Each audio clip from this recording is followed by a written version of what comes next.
Efforts شروع کر دی ہیں، پلان بنا لیا ہے، اس کو امپلیمنٹ کیا جائے گا۔ اور آپ سمر صاحب ذرا اس پہ غور کریں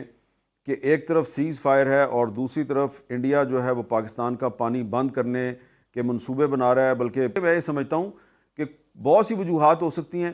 کہ پاکستان نے جو ٹرمپ نے سیز فائر کا اعلان کیا تو پاکستان نے اس کو ویلکم کیا، پاکستان نے شکریہ ادا کیا ٹرمپ کا، لیکن ہندوستان نے نہ صرف اس کی تردید کرنے کی کوشش کی بلکہ وہ ابھی تک سیز فائر کی خلاف ورزی کر رہا ہے۔ اور برطانیہ کے وزیر خارجہ کا دورہ پاکستان اور دورہ انڈیا، اس سے مجھے لگتا ہے کہ سیز فائر کو خطرات درپیش ہیں، پاکستان کو ہوشیار رہنا چاہیے، کیونکہ انڈیا جو ہے وہ اپنی پولیٹیکل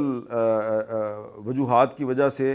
کوئی بھی مس ایڈوینچر کر سکتا ہے، اور ایسی صورت میں پاکستان کی طرف سے اس کو ایک دفعہ پھر بھرپور جواب دیا جائے گا۔ سینئر صحافی و تجزیہ کار حامد میر صاحب، بہت شکریہ حامد میر صاحب، آپ نے جوائن کیا پروگرام میں۔ سر یہ بتائے گا کہ کیا لگ رہا ہے اب پاک بھارت کشیدگی کیا نیا رخ اختیار کرے گی؟ یہ کشیدگی پھر سے بڑھنے کا کوئی خدشہ موجود ہے؟ چونکہ راج ناتھ سنگھ تو کہہ رہے ہیں کہ یہ ٹریلر تھا، الدو اپنی خفت مٹانے کے لیے اس طرح کے بیانات وہاں سے آ رہے ہیں، یا پھر آپ کو لگ رہا ہے کہ اب معاملات جو ہیں وہ مذاکرات، بات چیت، ٹریڈ کی طرف بڑھیں گے جس طرف ڈونلڈ ٹرمپ اشارہ کر رہے ہیں؟ جی سمر عباس صاحب، آپ دیکھیں کہ ایک طرف تو جو امریکہ کے صدر ہیں ڈونلڈ ٹرمپ، وہ تو بار بار جو ہے وہ سیز فائر کی بات کر رہے ہیں اور انڈیا اور پاکستان کے بارے میں یہ کہہ رہے ہیں جی کہ ان کے ساتھ ہم تجارت کو فروغ دیں گے، لیکن دوسری طرف انڈیا کے پرائم منسٹر مودی صاحب کہہ رہے ہیں کہ بات ہوگی تو پی او کے پہ ہوگی، اور جو ان کے ڈیفنس منسٹر ہیں راج ناتھ سنگھ صاحب، وہ کہتے ہیں جی کہ ابھی تو ٹریلر چلا ہے اور پکچر ابھی باقی ہے۔ تو دیکھیں ایک اور ڈیولپمنٹ بڑی امپورٹنٹ ہے، وہ یہ ہے کہ جو برطانیہ کے سیکرٹری خارجہ ہیں وہ پاکستان کے دورے پہ آئے ہیں اور وہ انڈیا بھی جا رہے ہیں۔ اس کا کیا مطلب ہے؟ دیکھیں جو برطانیہ ہے اس سیز فائر میں بڑا اہم رول ہے، لیکن انہوں نے اس کو نہ تو اس کا کریڈٹ لینے کی کوشش کی ہے، نہ اس کو ہائی لائٹ کیا ہے۔ تو میں پہلے دن سے، جس دن ٹرمپ صاحب نے اناؤنسمنٹ کی تھی سیز فائر کی، میں نے اس دن بھی یہ کہا تھا کہ اس میں برطانیہ کا بھی کردار ہے۔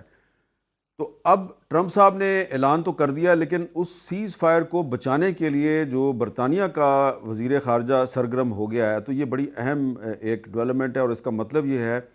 کہ سیز فائر کو بہت سے خطرات درپیش ہیں، اور تمام کے تمام خطرات انڈیا کی طرف سے درپیش ہیں۔ دوسری جو ایک بہت ہی اہم اور خطرناک ایک جو ڈیولپمنٹ ہے وہ یہ ہے کہ رائٹرز نیوز ایجنسی جو ہے اس نے یہ ایک ایکسکلوسیو سٹوری جو ہے وہ ریلیز کی ہے کہ انڈیا کے جو پرائم منسٹر ہیں نریندر مودی، ان کے حکم پر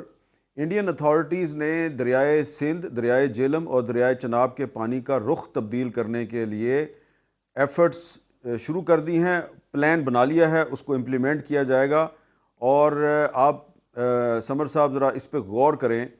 کہ ایک طرف سیز فائر ہے اور دوسری طرف انڈیا جو ہے وہ پاکستان کا پانی بند کرنے کے منصوبے بنا رہا ہے، بلکہ کوشش کر رہا ہے کہ پانی بند کر دیا جائے۔ اور پاکستان کی حکومت کا موقف یہ ہے کہ اگر ہمارا پانی بند ہوا تو یہ ایکٹ آف وار ہوگا، یعنی کہ ہم اسے ایک اقدام جنگ کے طور پہ سمجھیں گے۔ تو اس کا مطلب یہ ہے کہ پاکستان کا پانی بند کرنے کی کوشش اور پانی بند کرنے کی دھمکی دینا یہ بھی ایکٹ آف وار ہے، اور انڈیا یہ جو واٹر بم ہے اس کو استعمال کر کے سیز فائر کی خلاف ورزی کر رہا ہے۔ اس لیے میں یہ سمجھتا ہوں کہ بہت سی وجوہات ہو سکتی ہیں کہ پاکستان نے جو ٹرمپ نے سیز فائر کا اعلان کیا تو پاکستان نے اس کو ویلکم کیا، پاکستان نے شکریہ ادا کیا ٹرمپ کا، لیکن ہندوستان نے نہ صرف اس کی تردید کرنے کی کوشش کی بلکہ وہ ابھی تک سیز فائر کی خلاف ورزی کر رہا ہے۔ اور برطانیہ کے وزیر خارجہ کا دورہ پاکستان اور دورہ انڈیا، اس سے مجھے لگتا ہے کہ سیز فائر کو خطرات درپیش ہیں، پاکستان کو ہوشیار رہنا چاہیے، کیونکہ انڈیا جو ہے وہ اپنی پولیٹیکل وجوہات کی وجہ سے کوئی بھی مس ایڈوینچر کر سکتا ہے، اور ایسی صورت میں پاکستان کی طرف سے اس کو ایک دفعہ پھر بھرپور جواب دیا جائے گا۔ اور یہ جو وہاں پہ پانی کا رخ موڑنے کے والے سے خواہشات ہیں، پاکستان جو ہے عالمی سطح پر جو ہے مختلف فورمز ہیں، ورلڈ بینک ہے، عالمی جو آربیٹریشن کی کورٹ ہے وہاں پاکستان جا سکتا ہے۔ اجے بنگا نے بھی کہہ دیا، ورلڈ بینک کے صدر نے بھی، کہ یہ ایسا نہیں ہو سکتا، یک طرفہ آپ اس معاہدے کو معطل نہیں کر سکتے۔ تو ایک قانونی آپشن بھی ہے، لیکن ایک آپشن کا خواجہ آصف صاحب نے بھی ذکر کیا تھا کہ اگر ڈیم وغیرہ بنائے، پانی ڈائیورٹ کرنے کی کوشش کی تو پھر ہم اڑا دیں گے وہ سب کچھ، تو پھر اس طرف بھی معاملہ آپ کو لگتا ہے کہ جا سکتا ہے، یا انٹرنیشنلی ہی یہ مسئلہ حل ہو جائے گا؟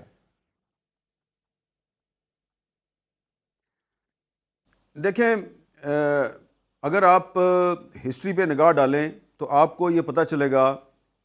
کہ پاکستان اور امریکہ کے درمیان 1957 میں ایک معاہدہ ہوا تھا، 1957 میں۔ اس وقت امریکہ کے صدر تھے روزویلٹ اور پاکستان کے پرائم منسٹر تھے حسین شہید سہروردی۔ دونوں کی واشنگٹن میں ایک میٹنگ ہوئی اور اس میٹنگ کے بعد دونوں نے ایک جوائنٹ سٹیٹمنٹ جاری کیا،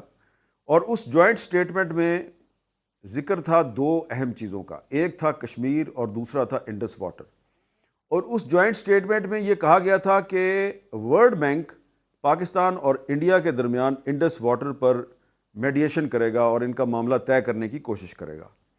اور اس کے نتیجے میں ورلڈ بینک نے پاکستان اور انڈیا کو 1960 میں انڈس واٹر ٹریٹی پہ راضی کیا۔ اب یہ میں نے ایک ہسٹوریکل فیکٹ آپ کو بتایا ہے، یہ جو جوائنٹ سٹیٹمنٹ ہے پاکستان اور امریکہ کے سربراہان مملکت کی، یہ یو ایس اسٹیٹ ڈپارٹمنٹ کی آرکائیو میں ابھی تک موجود ہے۔ آپ اس کو پڑھیں تو آپ کو پتہ چلے گا کہ انڈس واٹر ٹریٹی نے 1965، 1971 اور 1999 کی جو کارگل وار ہے، اس کو اس لیے سروائیو کیا کہ اس کے پیچھے امریکہ تھا، صرف ورلڈ بینک نہیں تھا، امریکہ تھا۔ اب جب انڈیا نے اس کو یونیلیٹرلی سسپینڈ کر دیا ہے تو یہ صرف اس نے ورلڈ بینک کے خلاف اعلان جنگ نہیں کیا، اس نے امریکہ کے خلاف اعلان جنگ کیا۔ اور یہ بات تو ٹرمپ کو تو پتہ ہے نا، ٹرمپ کو تو بتائی ہوگی نا ان کے اسٹیٹ ڈپارٹمنٹ نے، جناب کہ یہ جو انڈس واٹر ٹریٹی ہے یہ ورلڈ بینک نے ہمارے کہنے پہ کروایا تھا۔ تو اس لیے میں سمجھتا ہوں کہ پاکستان کو یہ جو 1957 کا جو پاکستان اور امریکہ کا جوائنٹ سٹیٹمنٹ ہے اس کو دوبارہ دنیا کو بتانا چاہیے۔ پاکستان کے پرائم منسٹر شہباز شریف صاحب کو چاہیے کہ امریکی صدر کو خط لکھیں، یونائٹڈ نیشنز کے جنرل سیکرٹری کو خط لکھیں، ورلڈ بینک کے پریزیڈنٹ کو خط لکھیں، جو 1957 کی جوائنٹ سٹیٹمنٹ ہے جس میں ورلڈ بینک کی آربیٹریشن کا ذکر ہے، اس کا ذکر کریں، اور پھر بتائیں کہ ہمیشہ جب بھی پاکستان اور انڈیا کے درمیان کوئی واٹر ڈسپیوٹ ہوئی تو پاکستان جو ہے وہ ورلڈ بینک کے پاس گیا، کبھی ورلڈ بینک نے پاکستان کو ریلیف دیا، کبھی انڈیا کو ریلیف دیا۔ تو جو انڈس واٹر ٹریٹی ہے یہ ایک انٹرنیشنل لاء کے تحت مارز وجود میں آنے والا ایک ٹریٹی ہے، اس کو انڈیا یونیلیٹرلی سسپینڈ نہیں کر سکتا۔ اگر انڈیا نے اس کو یونیلیٹرلی سسپینڈ کیا یہ انٹرنیشنل لاء کی خلاف ورزی ہے، اور یہ جو خلاف ورزی ہے اس پہ انٹرنیشنل کمیونٹی اگر خاموش رہتی ہے تو اس کا مطلب ہے کہ وہ انڈیا کی جو اسٹیٹ سپانسرڈ واٹر ٹیررزم ہے اس کو سپورٹ کر رہی ہے۔ اس لیے میں سمجھتا ہوں کہ پاکستان کو بھرپور طریقے سے انڈیا کی اسٹیٹ سپانسرڈ واٹر ٹیررزم کے خلاف آواز بلند کرنی چاہیے، اور اگر انڈیا یہ واٹر ٹیررزم بند نہیں کرتا اور پاکستان کے دریاؤں کا پانی روکنے کی کوشش کرتا ہے تو پھر جو بغلی ہار ڈیم ہے یا سلال ڈیم ہے یا کشن گنگا ڈیم ہے، ان سب ڈیموں کو اڑانا، تباہ کرنا پاکستان کا لیگل قانونی رائٹ ہے۔ صحیح۔ اچھا میر صاحب یہ بتائیں کہ اس سارے تنازع میں ڈونلڈ ٹرمپ کا جو رول رہا ہے، وہ 7 مرتبہ پچھلے 3-4 دن کے اندر پاکستان کا ذکر کر چکے ہیں، اس سارے تنازع کی بات کر چکے ہیں، آج بھی انہوں نے پاکستان کی بڑی تعریفیں کی ہیں۔ تو کیا سمجھتے ہیں یہ ڈونلڈ ٹرمپ کے دل میں پاکستان کے لیے اتنی محبت کیسے جاگ گئی ہے؟ یہ معاملہ ہے کیا، اور یہ پاکستان کے لیے واقعتاً خوش ہونے کی بات ہے یا فکر کرنے کی ضرورت ہے؟ کیونکہ ڈونلڈ ٹرمپ کے بارے میں آپ کبھی بھی کچھ یقین سے کہہ نہیں سکتے کہ وہ بڑے ہی کہتے کچھ ہیں اور کرتے کچھ ہیں۔ دیکھیں مجھے ایسا لگ رہا ہے کہ ڈونلڈ ٹرمپ جو ہیں ان کے ساتھ آپ بہت سے معاملات پہ اختلاف کر سکتے ہیں۔ میں ذاتی طور پہ جو ان کی فلسطین کے بارے میں پالیسی ہے، جو غزہ سے فلسطینی مسلمانوں کو ایکسپیل کرنے کا جو ان کا منصوبہ ہے، میں بالکل اس سے اتفاق نہیں کرتا، اس پہ میں ان کا ناقد ہوں، میں نے ان کو کرٹیسائز کیا ہے۔ لیکن ایک اور پہلو بھی ہے ٹرمپ صاحب کی شخصیت کا، اگر آپ اس کو انالائز کریں تو آپ کو پتہ چلے گا کہ وہ اصل میں کوئی کریڈٹ لینا چاہتے ہیں جس سے ان کو یہ کہا جائے کہ وہ امن کے پیامبر ہیں۔ دیکھیں انہوں نے پہلے کوشش کی، یہ مڈل ایسٹ میں ابراہم ایکارڈ کے ذریعے انہوں نے کہا جی کہ میں مسلمان ممالک اور اسرائیل کے درمیان کوئی معاملات ٹھیک کرا دوں، لیکن اس میں وہ کامیاب نہیں ہوئے اور مشرق وسطیٰ میں امن قائم نہیں ہوا۔ پھر انہوں نے یوکرین اور رشیا کے درمیان صلح کروانے کی کوشش کی، لیکن وہ یوکرینین پریزیڈنٹ صاحب جو ہیں زیلنسکی صاحب، ان کے ساتھ ان کا جو تکرار ہو گئی تھی، واشنگٹن میں جو میٹنگ تھی وہ ناکام ہو گئی، فلاپ ہو گئی۔ تو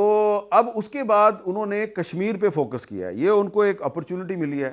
اب پرابلم ان کے ساتھ یہ ہوئی ہے کہ انہوں نے جیسے ہی پاکستان اور انڈیا کے درمیان سیز فائر کا اعلان کیا تو پاکستان نے تو ویلکم کیا، انڈیا نے جناب اس کی تردید کر دی۔ جب انڈیا نے تردید کی تو ڈونلڈ ٹرمپ صاحب نے پھر ایک سخت بیان دیا اور انہوں نے کہا کہ یہ دونوں ممالک جو ہیں انہوں نے جب آپس میں لڑائی شروع کی تو ہم نے دونوں کو اپروچ کیا اور ہم نے ان سے دونوں سے کہا کہ آپ لڑائی بند کریں، تجارت کریں ہمارے ساتھ، اور اگر آپ لڑائی بند نہیں کریں گے تو ہم پھر آپ کے ساتھ تجارت نہیں کریں گے۔ تو پھر دونوں مان گئے، تو یہ ذرا سخت بیان تھا۔ جی ہاں، پھر اس کے بعد پھر جو ہے مودی صاحب جو ہیں انہوں نے تردید کی، انڈین فارن منسٹری کے اسپوکس پرسن نے تردید کی، تو پھر جو ڈونلڈ ٹرمپ ہیں انہوں نے وہ ایپل جو آئی فون بنانے والی، کمپیوٹر بنانے والی جو کمپنی ہے، تو اس کے سی ای او کے بارے میں کہا کہ میں نے ٹم کک سے کہا کہ تم انڈیا میں جو اپنا پروڈکشن پلانٹ ہے یہ بند کرو، تم وہاں پہ پلانٹ نہ لگاؤ۔ تو مجھے لگتا یہ ہے کہ ٹرمپ صاحب جو ہیں وہ صرف پاکستان کا ذکر نہیں کر رہے، وہ انڈیا کا بھی ذکر کر رہے ہیں۔ انہوں نے ایک اور جگہ پہ تقریر کرتے ہوئے اپنے سیکرٹری آف اسٹیٹ سے کہا کہ پاکستان اور انڈیا کے جو پرائم منسٹرز ہیں ان کا ایک نائس ڈنر آرگنائز کرو۔ تو وہ جب بھی انڈیا کا ذکر کرتے ہیں ساتھ میں پاکستان کا ذکر بھی کرتے ہیں، لیکن یہ جو ابھی انہوں نے فاکس نیوز کو ایک انٹرویو دیا ہے تو اس میں انہوں نے کہا ہے کہ پاکستانیز آر بریلینٹ، یہ بڑی اچھی چیزیں مینوفیکچر کرتے ہیں۔ تو وہ انڈیا کی بھی تعریف کر رہے ہیں، پاکستان کی بھی تعریف کر رہے ہیں۔ دراصل وہ انڈیا کا جو ایروگنس ہے، اس کا جو غرور ہے اور اس کا جو تکبر ہے، اس کو بریک کرنے کی کوشش کر رہے ہیں۔ ان کو وہ پریشرائز کر کے اپنی ٹرمز اینڈ کنڈیشنز پہ لا کے تو چاہتے ہیں کہ سیز فائر تو ہو گیا ہے، اب اس کو ایک میننگ فل ڈائلاگ میں تبدیل کیا جائے، اور اگر واقعی کشمیر کا مسئلہ حل ہوتا ہے تو یقیناً پھر جو ڈونلڈ ٹرمپ ہیں یہ نوبل پیس پرائز کے حقدار تو ٹھہریں گے نا، کیونکہ نوبل پیس پرائز کا اعلان ہونا ہے اکتوبر میں، اور جو اس کی سیریمنی ہے وہ دسمبر 2025 میں ہونی ہے۔ تو میرا خیال ہے کہ اگر اکتوبر 2025 سے پہلے ڈونلڈ ٹرمپ جو ہے کہ وہ بڑا بریک تھرو کرتے ہیں کشمیر پہ، تو نوبل پیس پرائز کے تو وہ حقدار ٹھہرتے ہیں۔ تو میرا خیال ہے اگر وہ پاکستان کی تعریف کر رہے ہیں تو دو وجوہات ہیں، ایک تو یہ ہے کہ پاکستان نے ان کے سیز فائر کو ویلکم کیا ہے اور کشمیر پہ ان کی جو میڈیشن ہے اس کو ایکسیپٹ کیا ہے، اور اب وہ پاکستان کی بار بار تعریف کر کے انڈیا کو پیغام دے رہے ہیں کہ تمہیں بھی بات چیت کے میز پہ آنا پڑے گا، اور اگر تم بات چیت کے لیے راضی نہیں ہوتے تو پھر پاکستانیز آر ویری بریلینٹ اور یہ بڑی اچھی مینوفیکچرنگ کرتے ہیں، اور آپ ایکسپیکٹ کر سکتے ہیں ڈونلڈ ٹرمپ سے کہ وہ کسی دن یہ بھی اعلان کر دیں کہ جی ایپل جو کمپنی ہے وہ پاکستان میں